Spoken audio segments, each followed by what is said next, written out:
رات کی عبادت کرنی کس طریق پر ہے؟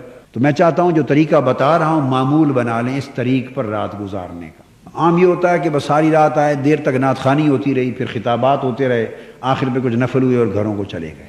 طریقہ مسنون بتا دیتا ہوں اچھا، جو بہت سارے بزرگوں نے، اولیاء نے، صلحاء نے حضور علیہ الصلوۃ والسلام کی مبارک سنتوں سے اخذ کر کے بیان کیا۔ ایک تو اس رات کے معمولات میں آپ یہ رکھیے گا کہ قرآن مجید کی تلاوت کریں اور سورہ یاسین کی کم سے کم 3 مرتبہ تلاوت، اس کے بعد سورہ دخان، اس میں اس شب برات لیلہ مبارکہ کا ذکر ہے، تو بہتر ہے کہ کم سے کم 3 بار اس سورہ دخان کی تلاوت کی جائے، سورہ یاسین کی اور پھر سورہ دخان کی 3 بار تلاوت کی جائے۔ اور بزرگوں میں سے بعضوں نے یہ بھی فرمایا کہ اگر پوری سورت کوئی تلاوت نہ کر سکے تو اس کی یہ پہلی 8 آیتیں کم سے کم 30 بار ان کی تلاوت کی جائے۔ اس کے بعد تیسرا، کم سے کم 100 بار